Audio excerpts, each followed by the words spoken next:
Hello friends, welcome to my channel SushantChessWise. Today we are at the next topic and we are going to cover a Rook Endgame today. It's a practical Rook Endgame.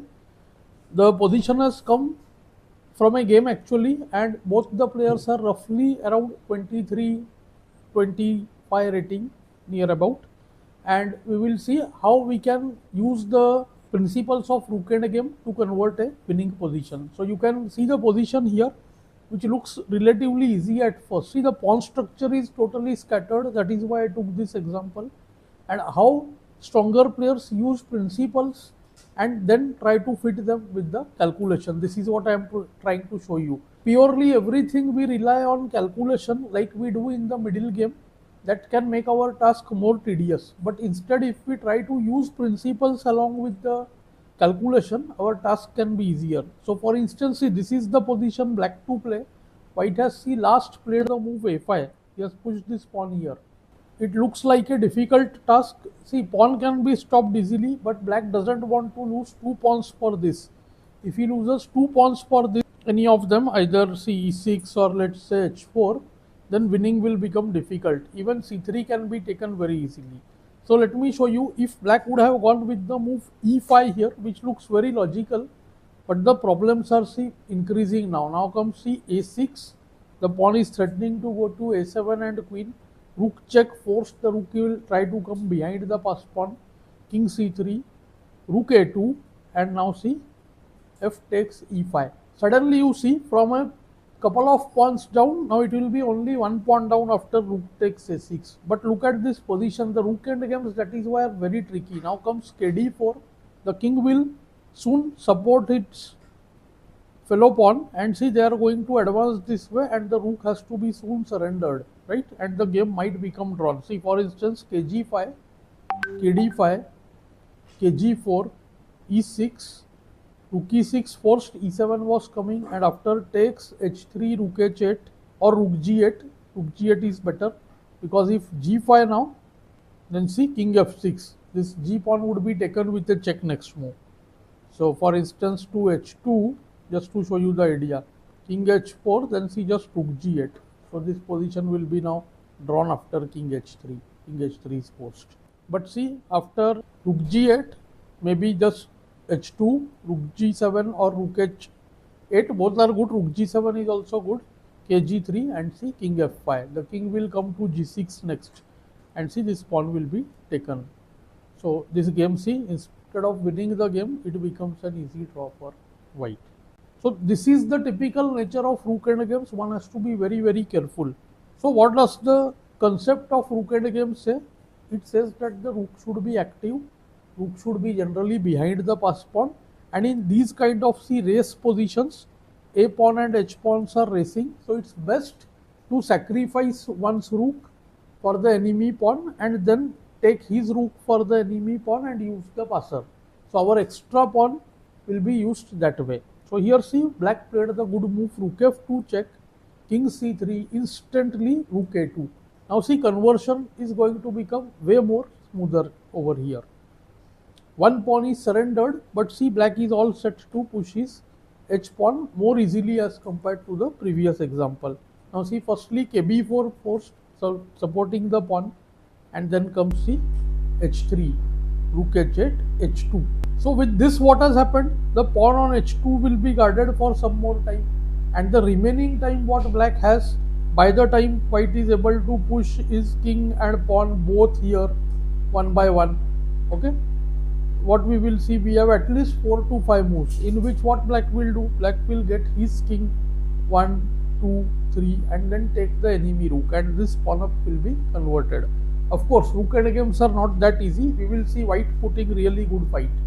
So king b5, king f5, and white plays rook h4. Good move. Easily he is not going to surrender over here. Now what would you do as black? In Rook Endgames, the active rook is way more important than having a pawn less or pawn more. And moreover, the pawn whichever we have, we would prefer connected and passed pawns, outside passers, over a normal pawn. See here, actually speaking, the move g5 and e5 both win. But see, practically, I would definitely choose the move e5 here, because after fe g5, see, we are going to get these connected pawns. This is what black did, but I must show you if black would have played g5, how the task can become difficult. See, fg kg5, rook is attacked, rook goes back to h8, and now see here extreme care is required by black. So e5, a6, e4, kb6, this raising the pawn is very important. e3, a7, and now one has to be really careful.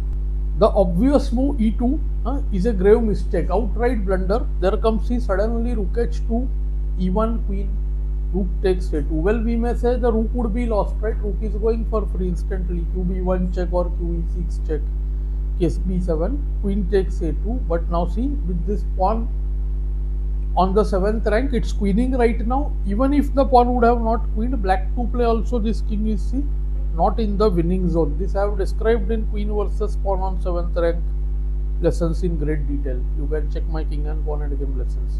So in this much area, this king has to be there, then only black can win. Anyway, here it's white to play, so this is just about drawn. So after a7 here, black should play see ra7. This move is necessary. So what I thought, this is becoming more complex, but here after e2 incidentally we will win rook h2 and then e1 queen. So with rook sitting on h2, e1 queen, this is relatively easy because see this rook has no safe place and the king is really far away. So it won't be like a normal queen versus rook position. Black's task is easier here.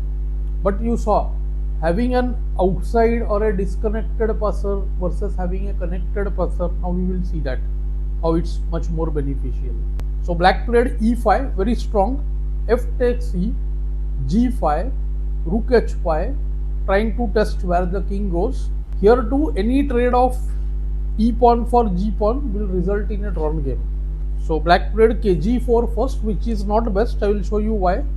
Rook h8, maybe he was thinking of testing white, but see here kg3 would be big mistake.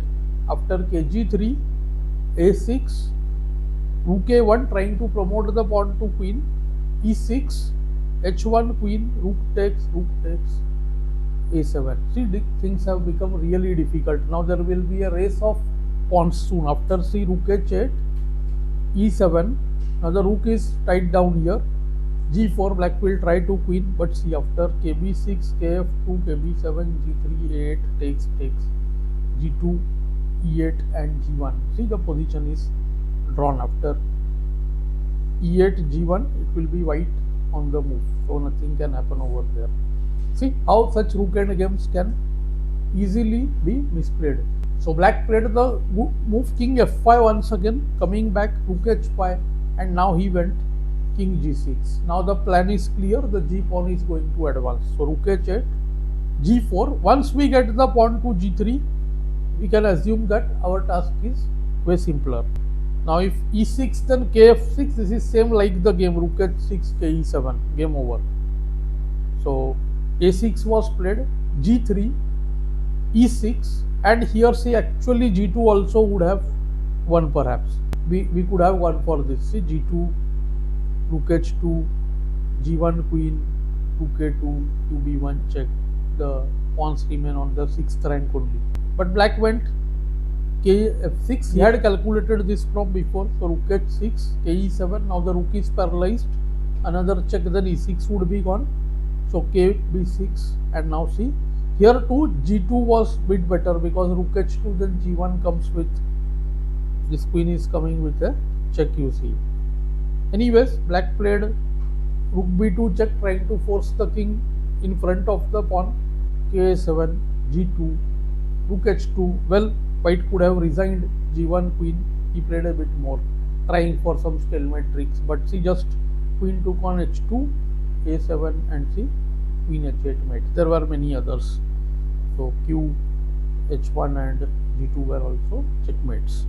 So we saw here the simple concept of having rook behind the passer and getting see connected passers were the most simple techniques which made our task very easy. I hope you are liking these lessons. Definitely let me know in the comments below. Thanks for your time.